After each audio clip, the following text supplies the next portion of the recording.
सर्वविघ्नोपशान्तये व्यासं वसिष्ठनप्तारं शक्तेः पौत्रमकल्मषम् पराशरात्मजं वन्दे सुखदातं तपोनिधिम् यस्यद्विरदभद्राद्याः पारिषद्याः परस्मतं विघ्नं निघ्नन्ति सततं विश्वक्सेनं तवाश्रये व्यासाय विष्णुरूपाय व्यासरूपाय विष्णवे नमो वै ब्रह्मनिधये वासिष्ठाय नमो नमः अविकाराय शुद्धाय नित्याय परमात्मने सदैकरूपरूपाय विष्णवे सर्वजिष्णवे यस्य स्मरणमात्रेण जन्मसंसारबन्धनात् विमुच्यते नमस्तस्मै विष्णवे प्रभविष्णवे ॐ नमो विष्णवे प्रभविष्णवे सच्चिदानन्दरूपाय कृष्णया कृष्णकारिणे नमो वेदान्तवेद्याय गुरवे बुद्धिसाक्षिणे कृष्णद्वैपायनं व्यासं सर्वलोकहिते रतं वेदार्थभास्करं वन्दे समाधिनिलयं मुनिः सहस्रमूर्तेः पुरुषोत्तमस्य सहस्रनेत्रा नरपादबाहो सहस्रनाम्नां स्तवनं प्रशस्तं निरुच्यते जन्मजरादिशान्त्यैः श्रीवैशम्पायन उवाच श्रुत्वा धर्मानशेषेण पावधानि च सर्वशः युधिष्ठिरस्यान्तनवं पुनरेवाभ्यभाषत युधिष्ठिरमुवाच किमेकं दैवतं लोके किं वाप्येकं परायणं स्तुवन्तः कं कवचन्तः प्राप्नुयुर्बालवाः शुभम् महाधर्मः सर्वधर्माणां भवतः परमो मतः किं जपं मुच्यते जन्तुर्जन्म संसार बन्धनात् श्रीभीष्म उवाच जगत्प्रभुं देवदेवम् अनन्तं पुरुषोत्तमं स्तुवन्नाम सहस्रेण पुरुषः शततोऽधिकः तमेव चार्चयन् नित्यं भक्त्या पुरुषमव्ययम् ध्यायन् स्तुवन् नमस्यंश्च यजमानस्तमेव च अनादिनिधनं विष्णुं सर्वलोकमहेश्वरं लोकाध्यक्षं स्तुवन् नित्यं सर्वदुःखादिगो भवेत् ब्रह्मण्यं सर्वधर्मज्ञं लोकानां कीर्तिवर्धनं लोकनाथं महद्भूतं सर्वभूतभवोद्भवम् येष मे सर्वधर्माणां धर्माधिगतमो मतः यद्भक्त्या पुण्डरीकाक्षं स्तवैरच्चेन्नरः सदा परमं यो महत्तेजः परमं यो महत्तपः परमं यो महद्ब्रह्मा परमं यत्परायणम् पवित्राणां पवित्रं यो मङ्गलानां च मङ्गलं दैवतं देवतानां च भूतानां यो व्ययः पिता यतः सर्वाणि भूतानि भवन्त्यादियुगागमे यस्मिंश्च प्रलयं यान्ति पुनरेव युगक्षये तस्य प्रधानस्य जगन्नाथस्य भूपते विष्णोर्नाम सहस्रं मे शृणु पाप भजो नमाम्यहम् यानि नामानि गौणानि विख्यातानि महात्मनः ऋषिभिः परिगीतानि तानि वक्ष्यामि भूतये विष्णोर्नाम सहस्रस्य वेदव्यासो महामुनिः छन्दोनुष्टुप्तधा देवो भगवान् देवकी सुतः अमृतांशोद्भवो बीजं शक्तिर्देवकी नन्दनः त्रिसामा हृदयं तस्य शान्त्यर्थे विनियुज्यते विष्णुं जिष्णुं महाविष्णुं प्रभविष्णुं वजेश्वरम् अनेकरूपदैत्यान्तं नमामि पुरुषोत्तमम् न्यासः अस्य श्रीविष्णो दिव्यसहस्रनामस्तोत्र महामन्त्रस्य श्रीवेदव्यासो भगवान् ऋषिः अनुष्टुप्छन्दः श्रीमहाविष्णुः परमात्मा श्रीमन्नारायणो देवता अमृतांशोद्भवो भानुरिति बीजम् देवकीनन्दनः स्रष्टेति शक्तिः उद्भवः शोभनो देव इति परमो मन्त्रः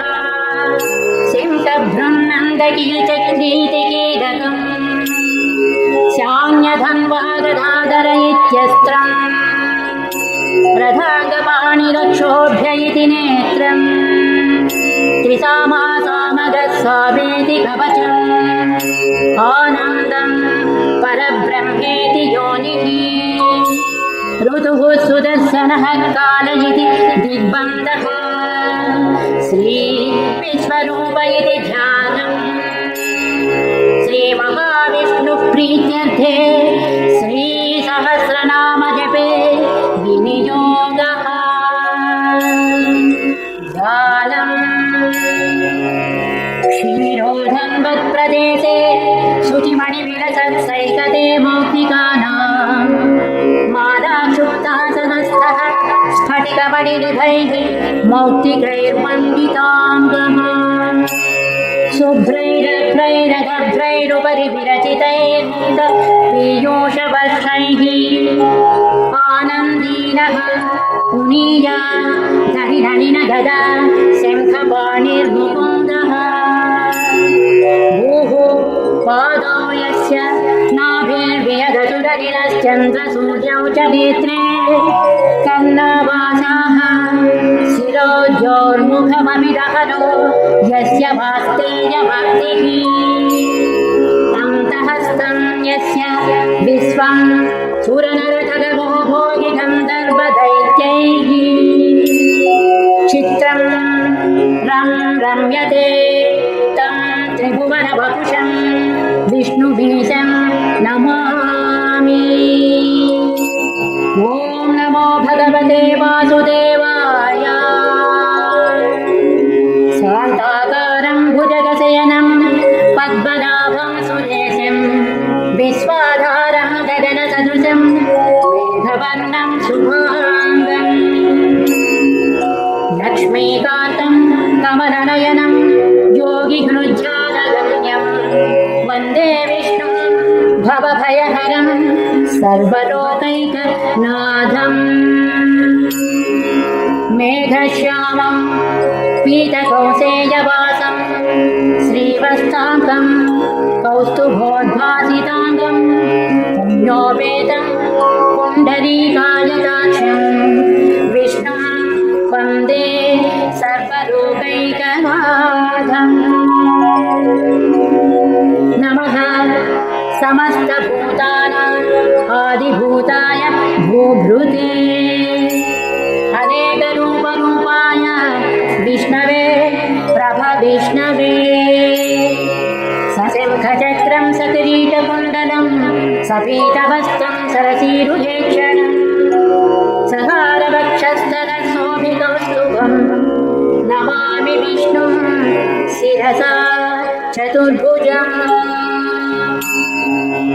छाया सुधाया पारिजातस्य हेमसिंहासरोपरि आसीनमम्बुधस्य महायताक्षबलं कृतम् चन्द्राननं चतुर्बाहुं श्रीवत्साङ्कितभक्षसं रुक्मिणी सत्यभामाभ्यां सहितं कृष्णमाश्रये इति उत्तरपीठिका समाप्तः स्तोत्रम् हरिः ओम् विश्वं विष्णुर्वषट्कारो भूतभव्यभवत्प्रभुः भूतकृद्भूतभृद्भावो भूतात्मा भूतभावनः भूतात्मा परमात्मा च मुक्तानां परमागतिः अव्ययः पुरुषः साक्षी क्षेत्रज्ञोऽक्षर एव च योगो योगविदामेत प्रधानपुरुषेश्वरः नारसिंहवपुः श्रीमान् केशवः पुरुषोत्तमः सर्वः शिवः स्थाणुर्भूतादिर्निधिरव्ययः सम्भवो भावनो भक्त प्रभवः प्रभुरीश्वरः स्वयंभूः शम्भुरादित्यः पुष्कराक्षो महास्वनः अनादिनिधनो धाता विधाता धातुरुत्तमः अप्रमेयो ऋषिकेशः पद्मनाभो अमरप्रभुः विश्वकर्मा मनुः स्वस्था स्थविष्टः स्थविरो ध्रुवः अग्राह्य शाश्वतः कृष्णो लोहिताक्षः प्रदग्धः प्रभूतस्त्रिकउद्गम पवित्रं मङ्गलं पदम् ईशानः प्राणदः प्राणो ज्येष्ठः श्रेष्ठः प्रजापतिः हिरण्यगर्भो भूगर्भो माधवो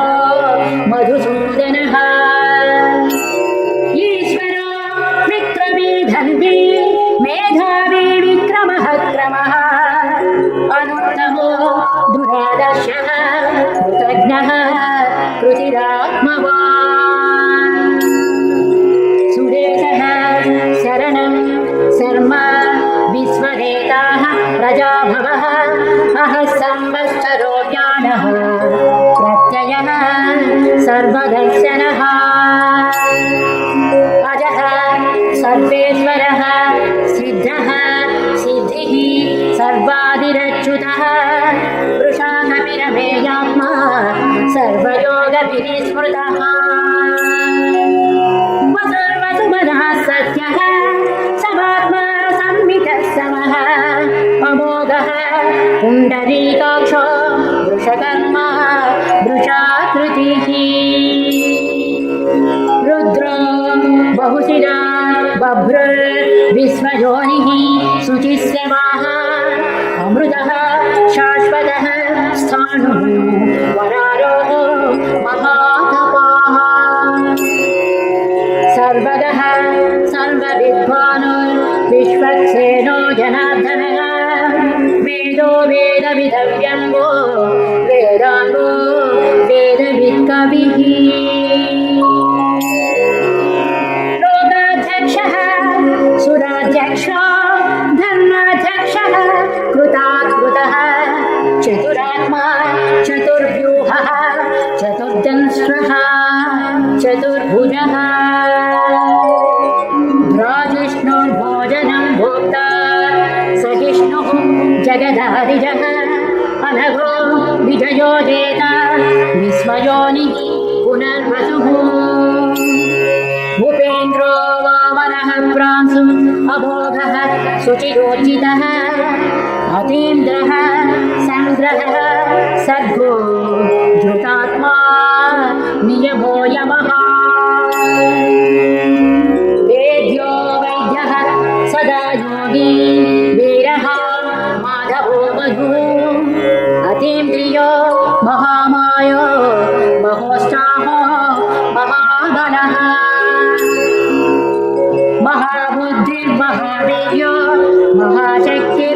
प्रभाद्युतिः अनिर्देश्य वपुः श्रीमान् अमेयात्मा महादिधृत् महेश्वानो महीभक्त श्रीनिवासः सतां गतिः अनिरुद्धः सुरानन्दो गोविन्दो गोविदाम्पतिः मरीचिर्गमनो हंसः सुपर्णो भुजभक्तः हिरण्यनाभः सुतपाः पद्मनाभः प्रजापतिः अमृत्युः सर्वदृक्सिंहः सन्धाता सन्धिभास्तिरः अजो दुर्मर्षणः शास्ता विश्रुतात्मा सुरारिः गुरुतपोधामः सत्यः सत्यपराक्रमः निमिषो निमिषः स्रग्नि वाचस्पति रुद्रनधी अग्रणीः ग्रामणीः श्रीमान् न्यायो नेता समीरणः सहस्रमूर्धा विश्वात्मा सहस्राक्षः सहस्रपात् आवर्तनो निवृत्तात्मा संवृतः सम्प्रवर्धनः अहः संवर्तको बन्धिः अनिलो धरणीधरः सुप्रसादः प्रसन्नात्मा विश्वभुग्विभुः सत्यता सत्कृतः साधुः जह्नुं नारायणो नरः असंख्येयो प्रमेयात्मा विशिष्टः शिष्टकृच्छुचिः सिद्धार्थः सिद्धसङ्कल्पः सिद्धिदः सिद्धिसाधनः वृषाहि वृषभो विष्णुर्वृषपर्वा वृषोधरः वर्धनो वर्धमानश्च विविक्तः श्रुतिसागरः सुभुजो दुर्धरो वाङ्मी महेन्द्रो वसुधो वसुः नैकरूपो बृहद्रूपः सिपिविष्टः प्रकाशनः ओजस्तेजो द्युतिधरः प्रकाशात्मा प्रतापनः बुद्धः स्पष्टाक्षरो मन्त्रः चन्द्रांशुर्भास्करद्युतिः अमृतांशुद्भवो भानुः शशिबिन्दुः सुरेश्वरः औषधं जगतः सेतुः सत्यधर्म पराक्रमः भूतभव्यभवन्नाथः पवनः पावनो नरः कामः कामकृत्कान्तः कामः कामप्रदः प्रभुः युगादिकृत्युगावन्तो नैकमानो महासनः अदृश्यो व्यक्तरूपश्च सहस्रजित् अनन्तजित् शिष्टो विशिष्टः शिष्टेष्टः शिखण्डी नहुषो वृषः क्रोधः क्रोधकृत्कर्ता विश्वबाहुः महीधरः अच्युतः प्रथितः प्राणः प्राणदो वासवानुजः अपां निधिरधिष्ठानम् अप्रमत्तः प्रतिष्ठितः स्कन्दः स्कन्दधरो तुर्यो वरदो वायुवाहनः वासुदेवो बृहद्भानुः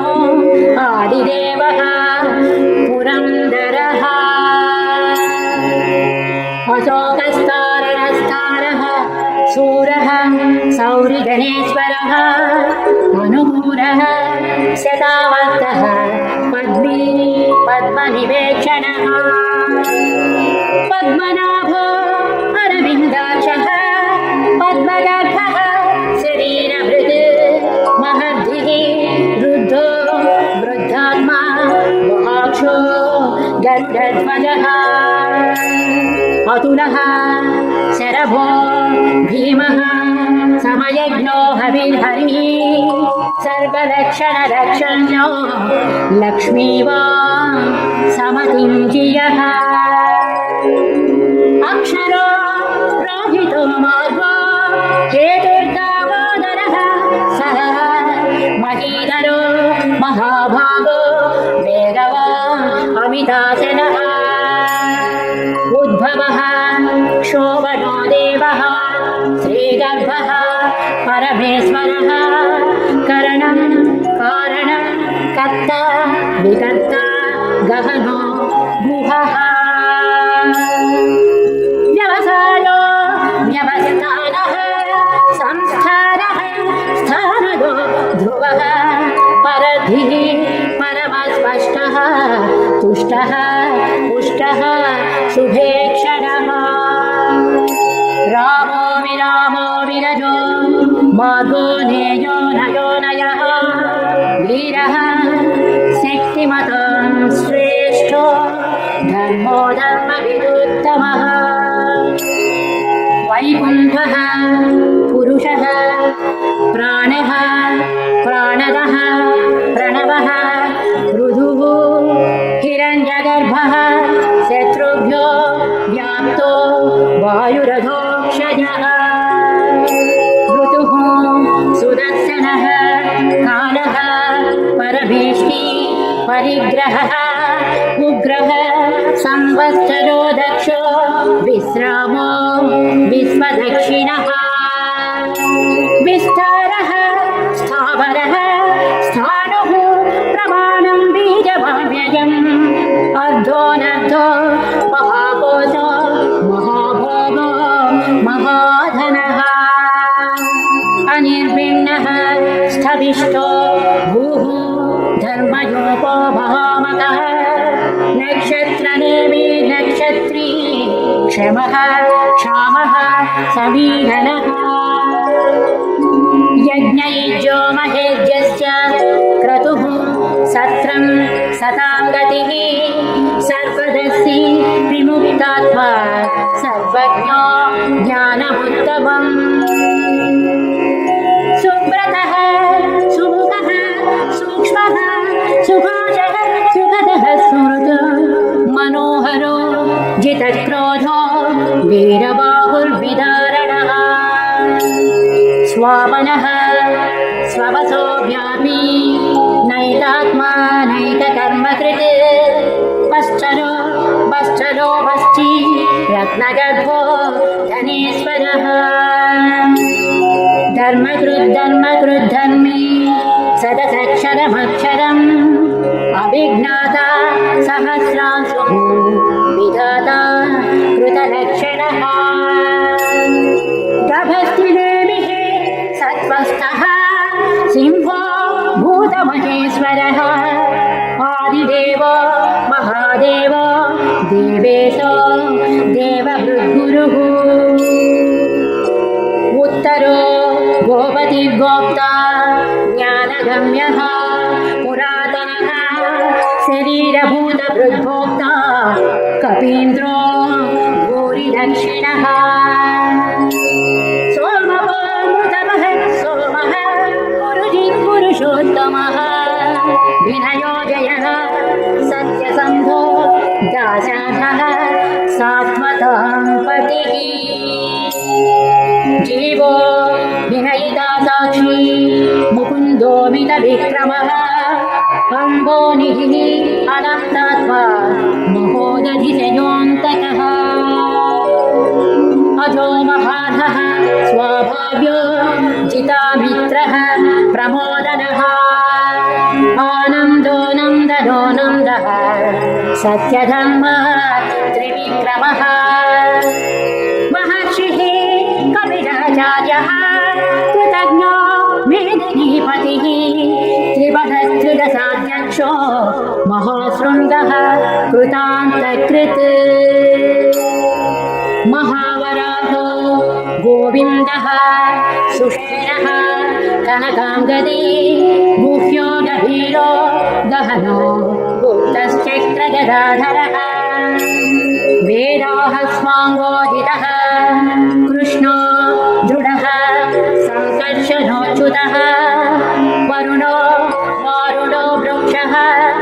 पुष्कराक्षो महामनाः भगवान् भगहानन्दी वनवाली हरायुधः आदित्यो ज्योतिरादित्यः सहिष्णुः गतिसत्तमः सुधन्वा खण्डपरशुः दारुणो द्रविणप्रदः दिवत्सृक्सर्वदृव्यासो वाचस्पतिरयोनिजः त्रिसावासोमगः साम निर्वाणं भेषजं विशत् सन्न्यासकृच्छमः शान्तो निष्ठा शान्तिः परायणम् शुभाङ्गः शान्तिदः स्रष्टा कुमुदः कुवलेशयः गोहितो गोपतिर्गोप्त वृषभाक्षो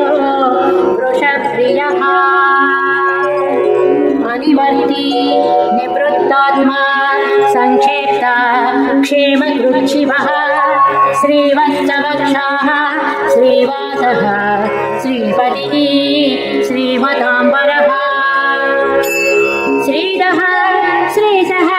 श्रीनिवासः श्रीनिधिः श्रीविभावनः श्रीधरः श्रीकरः श्रेयः श्रीमान् लोकत्रयाश्रयः स्वक्षः स्वङ्गः शतानन्दो नन्दिज्योतिर्धनेश्वरः विजितात्मा विधेयात्मा सत्कीर्तिर्छिन्न संशयः उदीर्णः सर्वतच्चक्षुः हरीशः शाश्वतस्थिरः भूषयो भूषणो भूति विशोकः शोकनाशनः अच्युष्मानर्चितः कुम्भो विशुद्धात्मा विशोधनः अनिरुद्धो प्रतिरथः प्रद्युम्नोमित विक्रमः कालनेमिः वीरः शौरिः सूरजनेश्वरः त्रिलोकात्मा त्रिलोकेशः केशवः केशिः हरिः कामदेवः कामबालः कामी कान्तः कृतागमः अनिर्देश्यवपुः विष्णुः वीरोऽनन्तो धनञ्जयः ब्रह्मण्यो ब्रह्मकृत् ब्रह्मा ब्रह्म ब्रह्म विवर्धनः ब्रह्मवित् ब्राह्मणो ब्रह्मी ब्रह्मज्ञो ब्राह्मणप्रियः महाक्रमो महाकर्मा महातेजा महोरगः महाक्रतुः महायज्वा महायज्ञो महाहविः स्तव्यः स्तवप्रियः स्तोत्रं स्तुतिः स्तोतारणप्रियः पूर्णः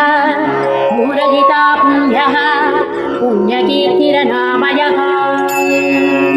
मनोजवस्थितकरो वसुरेता वसुप्रदः वसुप्रदो वासुदेवो वसुर्वसुमनः हविः सद्गतिः सत्कृतिः सत्ता सद्भूतिः सत्परायणः शूरसेनो यदुश्रेष्ठः सन्निवासः सुयामुनः भूतावासो वासुदेवः सर्वासुनिरयो नरः दत्पः दत्पदो दृप्तो दुःखरोधः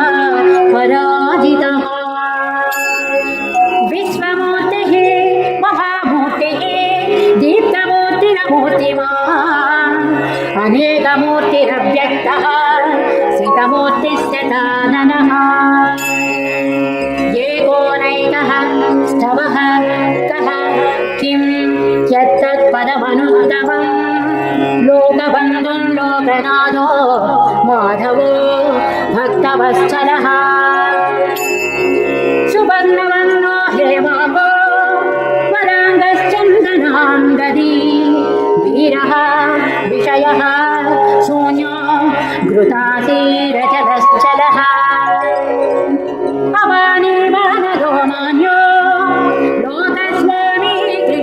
धृक् सुमेधा मेधजो धन्यः सत्यमेधा धराधरः तेजो वृषो द्युतिधरः सर्वशस्त्रभृताम्बरः प्रग्रहो निग्रहो व्यग्रो नैकशृङ्गो गदाग्रजः चतुर्मूर्तिः चतुर्बाहुः चतुर्व्यूहश्चतुर्गतिः चतुरात्मा चतुर्भावः चतुर्वेदविवेकपात् सभावर्तो निवृत्तात्मा दुर्जयो दुरतिक्रमः दुर्लभो दुर्गमो दुर्गो दुरावासो दुरारिः शुभाङ्गो लोकसारङ्गः स्तुतन्तुस्तन्तुवर्धनः इन्द्रकर्मा महाकर्मा कृतकर्मा कृतागमः उद्भवः सुन्दरः सुन्दो रत्नरावः सुलोचनः अर्को वाजसरः शृङ्गी जयन्तः सर्वविजयी सुवर्णबिन्दुरक्षोभ्यः सर्ववादीश्वरेश्वरः महाह्रदो महाकर्तो महाभूतो महानिधिः कुमुदः कुन्दरः कुन्दः पर्जन्यः पावनो निलः अमृतांसोऽमृतवपुः सर्वज्ञः सर्वतो मुखः सुलभः सुव्रतः सिद्धः शत्रुजित्शत्रुतापनः न्यग्रोधोदुम्भरो अश्वत्थः चाणूरान्ध्रनिषूदनः सहस्राक्षिः सप्तजिह्वाः सप्तैधाः सप्तवाहनः अमूर्तिननघोचिञ्चो भयकृद्भयनाशनः अणुर्बृहत्कृशः स्थूलो गुणभृन्निर्गुणो महान् अधृतः स्वधृतः स्वास्यः प्राग्वंशो वंशवर्धनः भारभृत्कथितो योगी योगीशः सर्वकामदः आश्रमः श्रमणः क्षामः सुवर्णो वायुवाहनः धनुर्धरो धनुर्वेदो दण्डो दमयिता दमः अपराजितः सर्वसहो नियन्ता नियमो यमः सत्यवान् सात्विकः सत्यः सत्यधर्मपरायणः अभिप्रायः प्रियाघोषः प्रियकृत् प्रीतिवर्धनः विहाय जगतिर्ज्योतिः सुरुचिर्हुतभुग्विभुः रविर्विलोचनः सूर्यः सविता रविलोचनः अनन्तो हुतभुग्भोक्ता सुखदो नहितदोऽग्रजः अनिर्भिन्नः सदा वर्षी लोकाधिष्ठानमद्भुतः सनत्सनातनतमः कपिलः कपिलव्ययः स्वस्तिदः स्वस्तिकृत् स्वस्ति स्वस्तिभुक् स्वस्ति दक्षिणः अनौद्रः कुण्डलीचक्रे विक्रमोचितशासनः शब्दादिकः शब्दसः शिशिरः शर्वरीकरः अक्रूरः पेशलो दक्षो दक्षिणः शमिडाम्बरः विद्वद्दमो वीतभयः पुण्यश्रवणकीर्तनः उत्तारणो दुष्कृतिः पुण्यो दुःस्वप्ननाशनः वीरः रक्षणः सन्तो जीवनः पर्यवस्थितः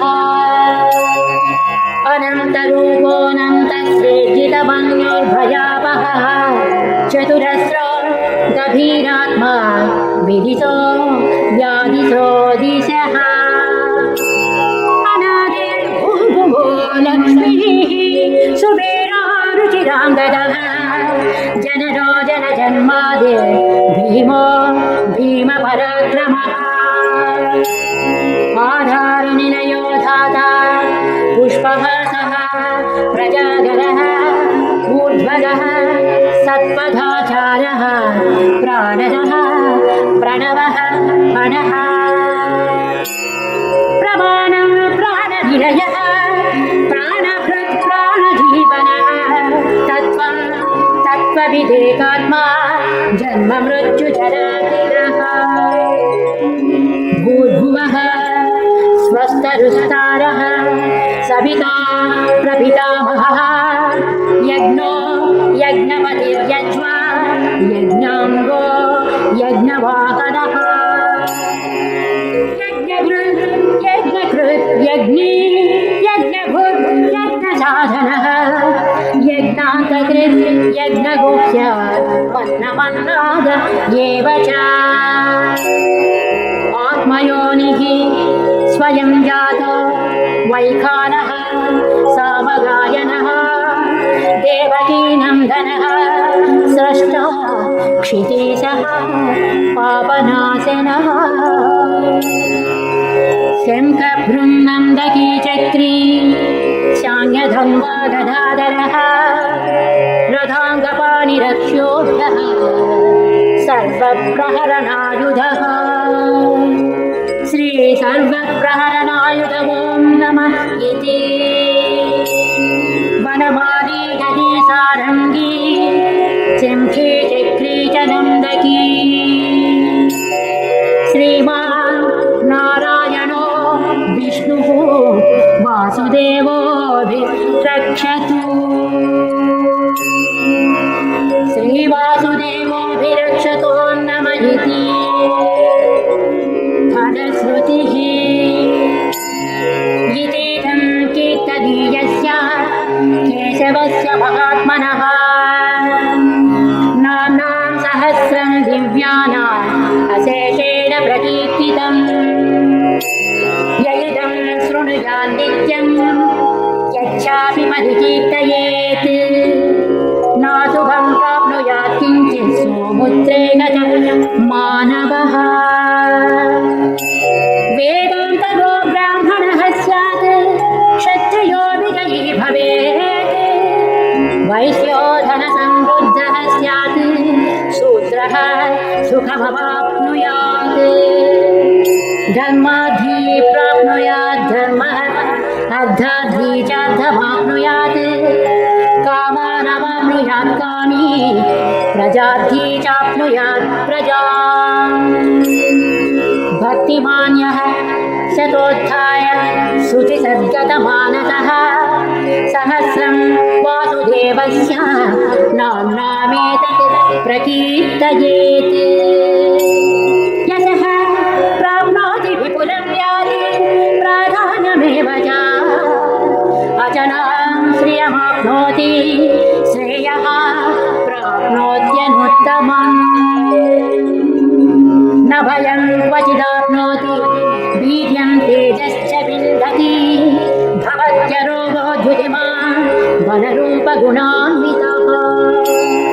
रोगात्तो मुच्यते रोगात् बद्धो मुच्येत बन्धनात् भयान्मुच्येत भीतस्तु मुच्येतापन्नभावदः दुर्गान्यतितरत्यासु पुरुषः पुरुषोत्तमः स्तुवन्नाम सहस्रेण नित्यं भक्तिसमन्वितः वासुदेवाश्रयो भद्रो वासुदेवपरायणः सर्वपापविशुद्धात्मा याति ब्रह्म सनातनम् न वासुदेव भक्तानाम् अशुभं विद्यते क्वचित् जन्म मृत्युजरा व्याधिभयं नैवोपजायते इमं स्तवमधियानः श्रद्धा भक्तिसमन्वितः युज्येतात्मसुखशान्ति श्रीधृतिस्मृतिकीर्तिभिः न क्रोधो न च माश्चर्यं न लोभो न शुभापतिः भवन्ति कृतपुण्यानां भक्तानां पुरुषोत्तमे द्यौ सच्चन्द्रातनक्षत्रा खं दिशो भूर्महोदधिः वासुदेवस्य वीर्येण विधृतानि महात्मनः ससुरासुरगन्धर्वं जगद्वसे वर्तते कृष्णस्य सचराचरम् इन्द्रियाणि मनोबुद्धिः सत्त्वं तेजो बलं धृतिः वासुदेवात्मकान्याहुः क्षेत्रं क्षेत्रज्ञ एव च सर्वागमानामाचारः प्रथमं परिकल्पते आचारप्रभवो धर्मो धर्मस्य प्रभुरच्युतः ऋषयः पितरो देवा महाभूतानि धातवः जङ्गमाजङ्गमं चेदं जगन्नारायणोद्भवम् योगो ज्ञानं तथा साङ्ख्यं विद्याः शिल्पादिकर्म च वेदाः शास्त्राणि विज्ञानं तत्सर्वं जनार्दनात् एको विष्णुर्महद्भूतं पृथग्भूतान्यनेकशः त्रीन् लोकान् व्याप्य भूतं भुङ्क्ते विश्वभुगव्ययः इमं स्तवं भगवतो विष्णोर्व्यासेन कीर्तितं पठेद्यनिच्छेत् पुरुषः श्रेयः प्राप्तुं सुखानि च विश्वेश्वरमयं देवं जगतः प्रभुमव्ययं भजन्ति ये पुष्कराक्षं न ते यान्ति पराभवम् न ते यान्ति पराभवम् नमयति अर्जुनोवाच पद्मपत्रविशालाक्ष पद्मनाभसुरोत्तमा भक्तानामनुरक्तानां त्राता भवजनार्दना श्रीभगवानुवाच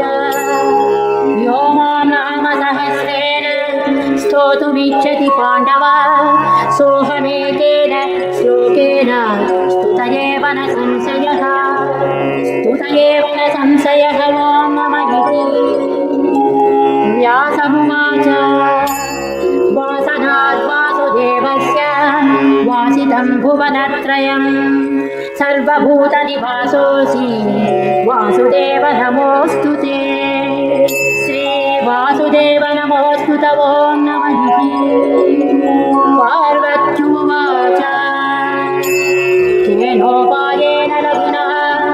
विष्णो नाम सहस्रकं पठ्यते पण्डितैर्नित्यं श्रोतुमिच्छाम्यहं प्रभो ईश्वर उवाच श्रीराम राम रामेति रमे रामे मनोरमे सहस्रनाम तत्तुल्यं रामनाम वरानने श्रीरामनाम वरानन ॐ नमः इति ब्रह्मोवाच नमोऽस्त्वनन्ताय सहस्रमूर्तये सहस्रपादाक्षि शिरोरुबाहवे सहस्रनाम्ने पुरुषाय शाश्वते सहस्रकोटि युगधारिणे नमः सहस्रकोटि युगधारिण ॐ नमः इति संजय उवाच यत्र योगीश्वरः कृष्णो यत्र पार्थो धनुर्धरः तत्र श्रीविजयो भूति ध्रुवा नीतिर्मतिर्मम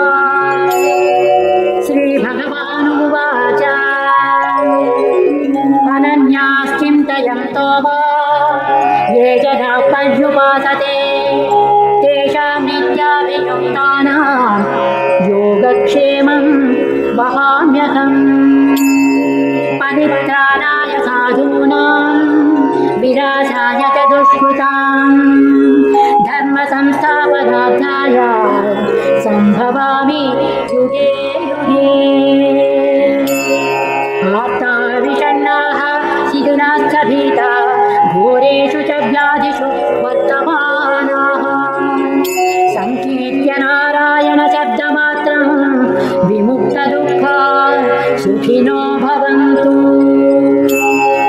कायेन वाचा मनसेन्द्रियर्वा बुद्ध्यात्मना वा प्रकृते स्वभावात् करोमि यच्च सकलं परस्मै नारायणायेति समर्पयामि ॐ तत्सत् इति श्रीमहाभारते शतसाहस्रिकायां संहितायां नैयासिक्याम् अनुशासनपर्वान्तर्गत अनुशासनिकपर्वणि